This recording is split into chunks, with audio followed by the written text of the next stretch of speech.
તો વલસાડ જિલ્લામાં મેઘરાજાએ ધારણ કર્યું છે રૌદ્ર સ્વરૂપ। શહેર નજીક આવેલા ભાગલાવાડા ગામમાં જળબંબાકારની સ્થિતિ જોવા મળી। ગ્રીન પાર્ક, યોગેશ્વર નગર સહિતની સોસાયટીમાં પાણી ભરાયા। રહેણાંક વિસ્તારોમાં આવેલા રસ્તાઓ પર ઘૂંટણસમા પાણી ભરાયા છે। વરસાદી પાણી ભરાતા સ્થાનિકોની હાલત અત્યંત કફોડી જોવા મળી રહી છે। तो टीवी स्क्रीन परना आप आ दृश्यों જોઈ રહ્યા છો। જે રીતે સમગ્ર વિસ્તારમાં પાણી ભરાવાના દૃશ્યો સામે આવ્યા છે। આ રહેણાંક વિસ્તાર કે જ્યાં ઘૂંટણસમા પાણી ભરાયા, જેના કારણે રાહદારીઓ ખૂબ મુશ્કેલીથી આ રસ્તો ઓળંગી રહ્યા છે।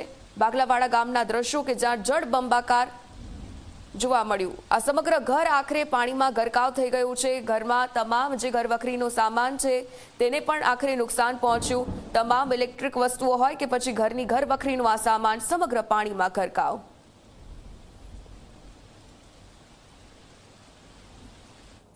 વલસાડ શહેરમાં વહેલી સવારથી ધોધમાર વરસાદ વરસી રહ્યો છે, જેને લઈને વલસાડ શહેર તથા આજુબાજુના વિસ્તારોમાં પાણી ભરાઈ જવા પામ્યા છે। હાલ અમે ઊભા છે કોસંબા રોડ ઉપર આવેલો વિનાયકનગર ખાતે। આપ જે પ્રમાણે દ્રશ્યોમાં જોઈ શકો છો કે જે વિનાયકનગર વિસ્તાર છે તે વિનાયકનગરના વિસ્તારમાં છે તે પાણી ભરાઈ ગયા છે। લોકોના ઘરોમાં પાણી ભરાઈ ગયા છે।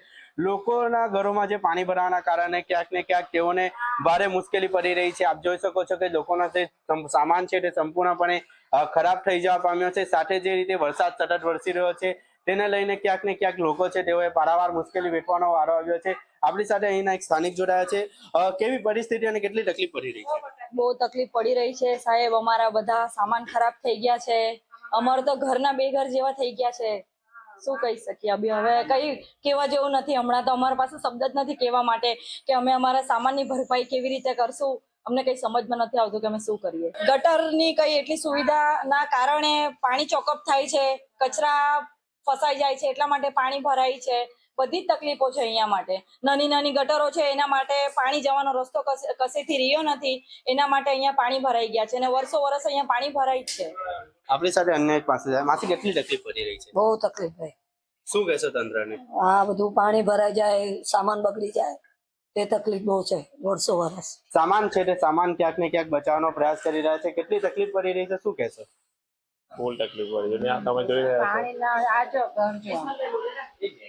પાણી નિકાલ થઈ જવું છે, અમને બીજું કઈ નથી જોતું। પાણી આવતું છે। આ વરસાદ 2-3 કલાકમાં તો 2 કલાકમાં તો પાણી ભરાઈ ગયું, તો અમે સામાન ક્યાં મૂકીએ? પાણી તો ભરાઈ ગયું, અમે સામાન ઉપરટામાંથી નહીં લઈ જાય। માળા નહીં હોય તો અમે શું કરીએ? બધી જ તકલીફ। બધી જ તકલીફ। ખાવાનું કેવી રીતે? ખાવાનું તો ક્યાં બનવાનું?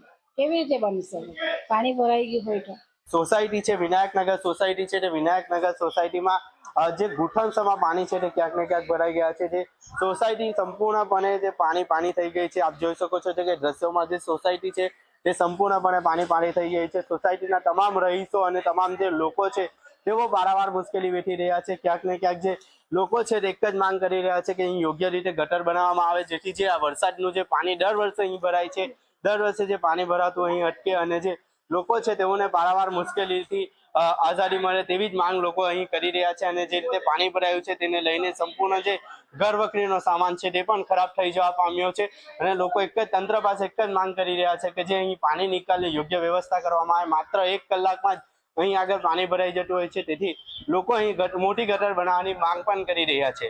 ઉમેશ પટેલ, ઝી મીડિયા, વલસાડ।